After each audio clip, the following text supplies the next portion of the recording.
हमारे science and technology, और जब उनको सुनते हैं तो लगता है कि वो तो अनेकों विभागों का समन्वय है। आदरणीय डॉक्टर जितेंद्र सिंह जी, हमारी डीजी डॉक्टर एन कलाई सेल्वी जी, डायरेक्टर CSIR और CRRI श्री CH रवि शेखर जी, आदरणीय डॉक्टर हरेंद्र सिंह बिष्ट जी, यहां उपस्थित हमारे सभी प्रिय मित्रों, आज महावीर जयंती भी है। कुछ कल मान रहे हैं लेकिन ज्यादातर आज मान रहे हैं। जो दूसरों को जीते वो वीर, लेकिन जो अपने आप को जीत ले वो महावीर। और जो महावीर वही जितेंद्री, जो इंद्रियों पर विजय प्राप्त कर ले वो जितेंद्र,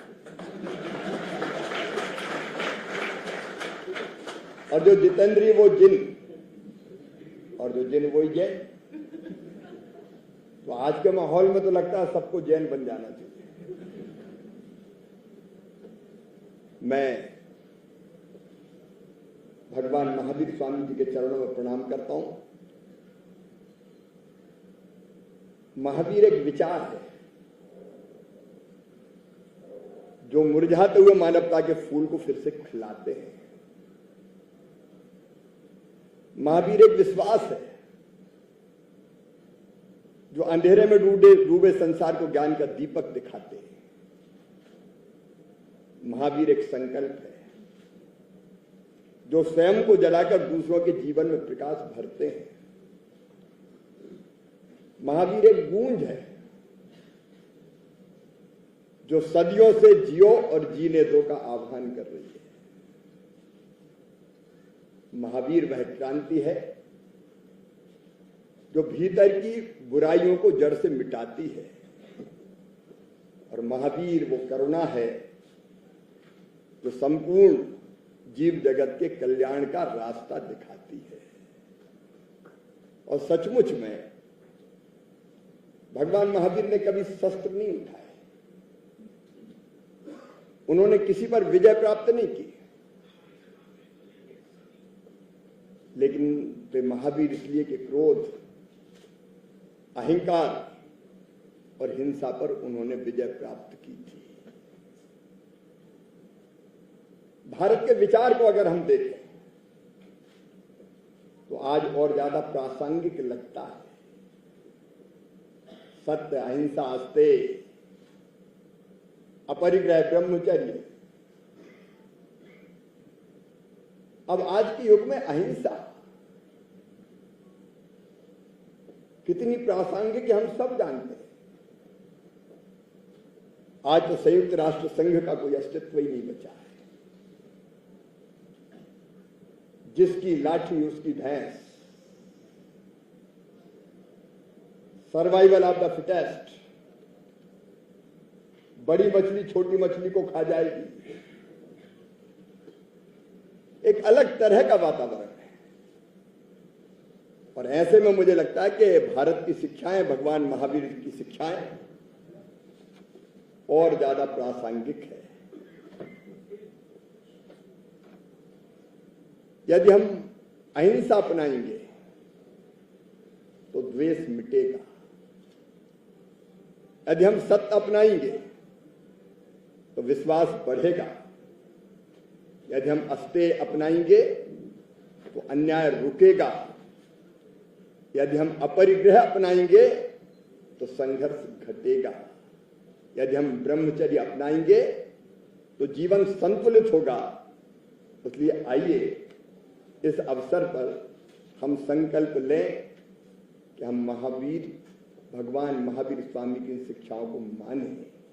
और आज का कार्यक्रम भी मैं अहिंसा से जोड़ रहा हूं, क्योंकि पराली जलाने से कितनी हिंसा होती है हम सब जानते हैं। खेत में आग लगी तो कितने जीव जंतु जलते हैं, कितने कीट पतंगे मरते हैं, और बाद में जो पर्यावरण का नुकसान होता है वो अलग। लेकिन आज का जो एक कार्यक्रम है सचमुच में एक अद्भुत कार्यक्रम है। होल ऑफ द गवर्नमेंट की बात डॉक्टर जितेंद्र सिंह जी कह रहे थे, ये उसका उत्तम उदाहरण है। हम सब जानते हैं कि भारत गांव का देश है अपना हिंदुस्तान कहां, वो बसा हमारे गांव में, और गांव की आत्मा किसान है, और किसान तो जीवन दाता है, जो अन्न दे, फल दे, सब्जियां दे, मतलब जीवन दे। और जीवन दाता अगर भगवान नहीं तो भगवान से कम भी नहीं। कृषि मंत्री के रूप में मेरे लिए तो किसानों की सेवा ही भगवान की पूजा है। और ये जो मैं कार्यक्रम देख रहा हूं, देखो भारत अत्यंत प्राचीन और महान राष्ट्र है, और जितना भारत प्राचीन है उतनी कृषि भी भारत की प्राचीन है, और उतना ही विज्ञान भी भारत का प्राचीन है। मित्रों, आज जरा भी अगर हम गहराई से देखें तो आर्यभट्ट, सुश्रुत, चरक, कणाद, भास्कराचार्य, नागार्जुन, बराहमिरी, बोधायन, महर्षि पाराशर, ऋषि कश्यप, एक समृद्ध वैज्ञानिक परंपरा रही है हमारी। आजकल युद्ध भी अजीब हो गए। एक जमाना था जब सेना जाती थी किले पे कब्जा करना तो जीतते थे। फिर एक युग आया कि किले पे जाने की जरूरत नहीं, विमान ले जाओ और वहीं से गिरा दो। अब आजकल तो विमान भेजने की जरूरत नहीं, यहीं से बटन दबाओ और मिसाइल दागो।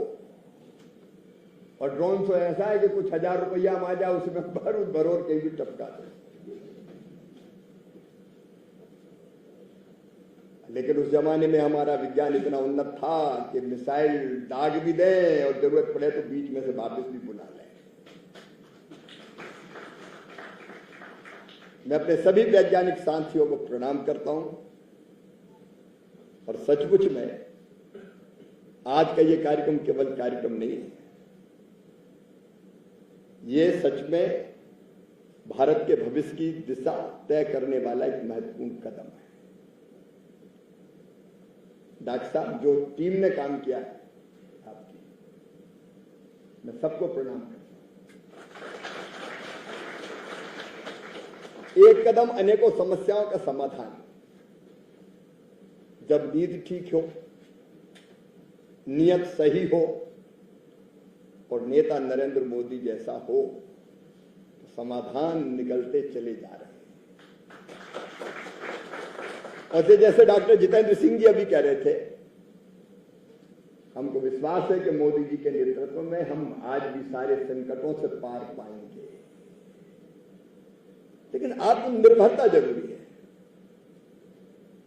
आज हम किसी पे डिपेंड नहीं रह सकते, पता नहीं कब किसी का गड़बड़ हो जाए, कौन सी चीज रुक जाए, और इसलिए आत्मनिर्भर होना जरूरी है। और मैं तो बहुत बधाई देना चाहूंगा CSIR को, CRRI को, CSIR IIP को, और आप सबको, जिन्होंने एक तीर से कई निशाने साधे। अब हम लोग चिंतित थे पराली का क्या करें। हालांकि दिल्ली के प्रदूषण के लिए केवल पराली जिम्मेदार नहीं है, केवल किसान नहीं, तथाकथित सभ्य समाज भी जिम्मेदार है। क्योंकि पराली के बाद भी कई बार प्रदूषण घटा नहीं है। और पहले आप देखिए, बेस्ट टू बेल्ट पहले भी था हमारे यहां। मैं बचपन में, डॉक्टर साहब भी जानते होंगे, कोई पराली नहीं जलाता था, क्योंकि बैलों से खेती होती थी, तो बैलों को चाहिए भूसा, तो गेहूं और धान उसकी काम आती थी पराली। घर के छज्जे भी उसी के बनते थे। एक ने अनेकों उपयोग थे, लेकिन जब दूसरे साधन हो गए तो ये उपयोग बंद हो गए। लेकिन अब ये जो समाधान है हमारा, पराली, ये बिल्कुल वही है, आम के आम और गुठलियों के दाम। हम लोग प्रयास कर रहे हैं पहले से, और पराली जलाता क्यों है किसान? उसका कारण यह कि धान की फसल काट के उसको गेहूं लगाना है, बीच में 15-20 दिन ही मिलते हैं उसको, और इसलिए वो फटाफट दूसरी फसल बोना है, इसलिए तुरंत वो जला के दूसरी फसल की तैयारी कर लेता है। लेकिन हमने दूसरी पद्धतियां भी विकसित की, मैं आंकड़ों में नहीं जा रहा, हमने दूसरी पद्धतियां भी विकसित की है कि जिनमें डायरेक्ट सीडिंग जैसी पराली को जलाने की जरूरत नहीं पड़ती, और धीरे धीरे बढ़ रही है। पंजाब में भी पराली जलाने की घटनाएं घटी है, हरियाणा में भी कम हुई है, उत्तर प्रदेश में भी कम हो रही है। लेकिन ये तो आप अद्भुत समाधान लेके आए। जैसे आप कह रहे थे कि जो तेल नाली में फेंका जाता था उसके पैसे मिल रहे हैं, अब तो पराली के पैसे भी मिल रहे हैं। ये समाधान सचमुच में किसान की आय भी बढ़ाएगा, और आत्मनिर्भरता की बात जो डॉक्टर साहब कर रहे थे, हमको नए तरीके ढूंढने पड़ेंगे ताकि अब दूसरों से हमको कुछ मंगाना नहीं पड़े। और ये पराली से रोड बनाने तक का सफर, ये सचमुच में ऐतिहासिक है, शानदार है। मैं आपको और आपकी पूरी टीम को एक बार फिर से बधाई देता हूं, फिर से धन्यवाद देता हूं। बायोबिटमिन एक समाधान, और अब जो मेरे पास हिसाब में गड़बड़ हो सकता है, लेकिन मुझे बताया कि 4,500 करोड़ का सीधा लाभ हमारे देश को इससे होने वाला है, जो हम लोग इंपोर्ट करते हैं बायोबिटमिन। और इसलिए जब मुझे डॉक्टर साहब का समाचार मिला कि CSIR के इस कार्यक्रम में आना है, तो मेरे मन में यह आया कि तुमने पुकारा और हम चले आए, क्योंकि काम तो हमारा भी है। यहाँ जो हमारे वैज्ञानिक साथी बैठे हैं, वो सृजन के सारथी हैं, समृद्धि के साधक हैं, और राष्ट्र के नव निर्माण के नायक हैं। और इसलिए मैंने कहा कि आपसे भी मुलाकात हो जाएगी, और बिन सत्संग विवेक ना होगी। वैज्ञानिकों की संगत तो आज जरूरी है, और इसलिए आज इस ऐतिहासिक कार्यक्रम में हम केवल टेक्नोलॉजी ट्रांसफर करने के लिए उपस्थित नहीं हुए, हम यहां मिट्टी की महक को मशीन की महत्ता से जोड़ने आए। हम यहां खेत के अवशेष को देश के विशेष गौरव में बदलने आए।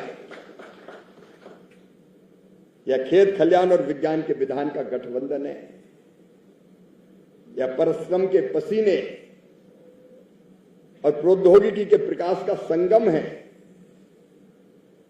मैं आप सबका हृदय से स्वागत करता हूं। जय जवान जय किसान, अटल जी ने कहा जय विज्ञान, और मोदी जी ने कहा जय अनुसंधान।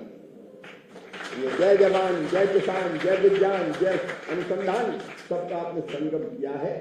मैं अपने सभी वैज्ञानिक मित्रों को और पूरी टीम को हृदय से बधाई देता हूं। रोड ट्रांसपोर्ट वालों को भी, अब तो सिलचर और कौन सा रोड वो तो बन ही रहा है, अब तिरुपति बालाजी वाला भी बनने वाला, और धीरे धीरे भगवान करे सारे रोड हमारे बने, आयात पर निर्भरता हमारी समाप्त हो जाए, और हम इन्हीं चीजों से हमारे वैज्ञानिक सोचते रहे। अभी तो ये अंगड़ाई है, अभी और अलग अलग तरीके निकालना है, क्योंकि खेती में भी एक तरफ हमने उत्पादन इतना बढ़ाया कि अन्न के भंडार हमारे भरे। आज डॉक्टर साहब चावल रखने की जगह नहीं है, चीन को पछाड़ कर हम दुनिया में नंबर 1 हो गए चावल के उत्पादन। कभी यूएस से आने वाला 480 लाल गेहूं खाने पे विवश थे, आज हमारे सरबती की गूंज सारी दुनिया में हो रही है।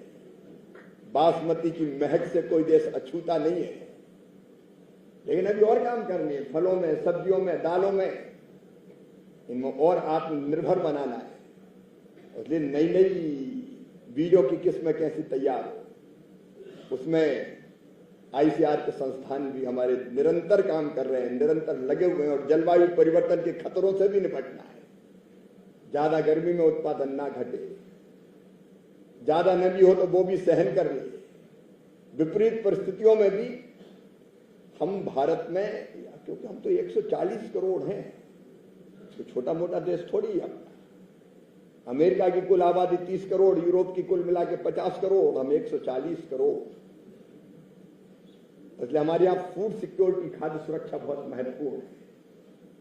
उसमें भी हमारे वैज्ञानिक मित्रों का अतुलनीय योगदान है और इन सब कार्यक्रमों के संयोजन से, क्योंकि कोई भी चीज बेस्ट है ही नहीं, हर चीज का उपयोग है। हम उपयोग करते हुए नए नए रास्ते और निकालते जाएं। यहां बैठे हुए सभी वैज्ञानिक मित्रों को भी मैं प्रणाम करता हूं। मिलके काम करेंगे हम, क्योंकि यहाँ डॉक्टर जितेंद्र सिंह जी के पास साइंस टेक्नोलॉजी विभाग है। तो ये तो ज्ञान, भक्ति और कर्म तीनों के त्रिवेणी संगम है। ये सबको जोड़ लेते हैं, समेट लेते हैं और इनके साथ काम करके मुझे भी बहुत आनंद आता है। प्रधानमंत्री जी के नेतृत्व में हर समस्या का समाधान निकालते हुए हम आगे बढ़ेंगे। बहुत बहुत धन्यवाद। प्रणाम, नमस्कार।